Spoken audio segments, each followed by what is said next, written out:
Salam jumpa dalam Renungan Harian Katolik dari Paroki Santo Thomas Rasul Sri Bawono. Hari ini Jumat 12 April 2024. Kita akan merenungkan bacaan dari Injil Yohanes bab 6 ayat 1 sampai dengan 15. Saudara-saudari seiman, makanan dan minuman merupakan kebutuhan dasar biologis manusia. Manusia yang normal pada umumnya memerlukan makanan yang cukup untuk menjadikan tubuhnya sehat dan aktivitasnya berjalan normal. Mereka yang tidak teratur dalam hal ini, kita bisa melihatnya pasti ada dampak-dampak tertentu yang berpengaruh dalam kehidupannya. Seringkali kita menganggap makanan dan minuman itu sebagai keinginan. Kalau saya lapar, barulah saya makan. Sebenarnya kalau kita lihat lebih dalam, makanan dan minuman merupakan sebuah kewajiban moral, bukan sekedar keinginan. Menjaga tubuh agar tetap sehat dan mendapat suplai makanan adalah kewajiban setiap orang. Memelihara kehidupan adalah panggilan setiap orang. Mereka yang mengabaikan makan dan minum berarti tidak memelihara kehidupan dengan semestinya. Dengan demikian, mereka mengabaikan panggilan untuk memelihara kehidupan.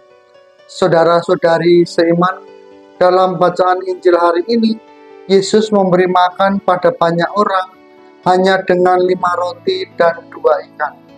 Memikirkan bagaimana memberi makan banyak orang hampir saja seperti hendak memecah belah porsi para murid atau memecah belah posisi para murid. Menghadapi situasi yang demikian, di satu sisi Yesus mengajari murid untuk peduli kepada sesama. Di sisi lain mereka tidak mempunyai makanan yang cukup. Yesus mengajak para murid untuk rela berbagi seberapapun yang ia miliki.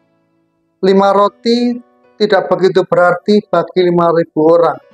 Namun 5 roti yang dimiliki 1.000 orang bisa sangat berarti untuk 5.000 orang.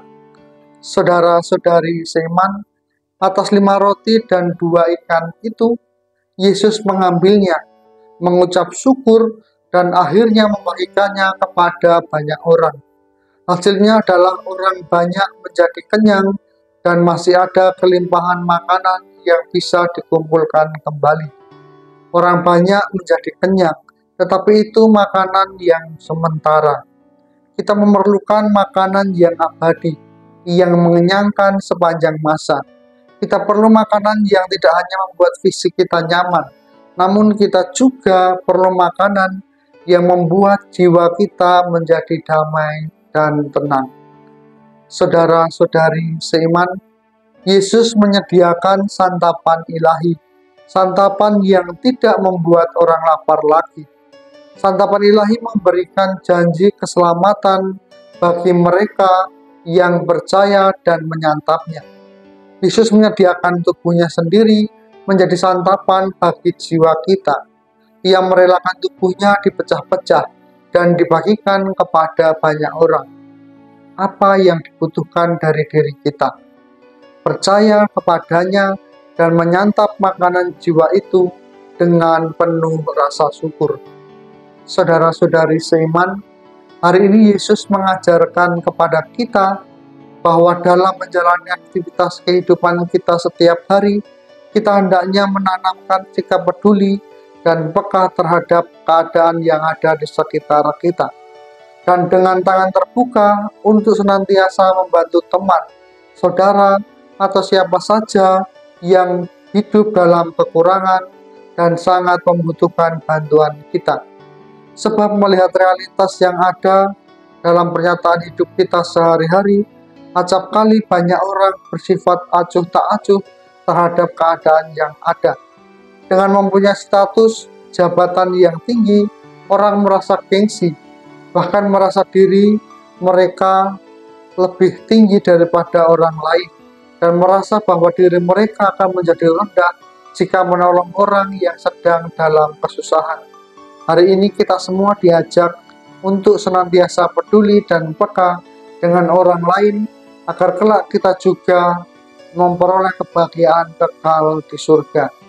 Saudara-saudari seiman, setiap hari kita juga bisa menyantap makanan ilahi yang ditawarkan Allah dalam perayaan Ekaristi. Santapan itu akan berdaya guna jika kita mampu memelihara dalam hidup kita setiap saat. Jika apa yang kita makan adalah identitas kita, maka kita juga akan makan Ekaristi setiap hari. Maka hidup kita akan menjadi juga semakin ekaristis, yakni mampu mengambil hidup, mengucap syukur atasnya, dan membagikannya kepada setiap orang. Semoga makanan dan minuman yang kita santap tidak hanya sebatas makanan minuman jasmani. Jiwa kita juga perlu mendapat santapan rohani. Bukan persoalan senang atau tidak, tetapi kita mempunyai kewajiban untuk menyuplai gizi untuk jiwa kita. Yesus menjanjikan makanan rohani yang memberi jaminan keselamatan kita. Maka mari kita datang kepadanya dan menyantap jamuan ilahinya yang senantiasa ditawarkan kepada kita. Tuhan memberkati.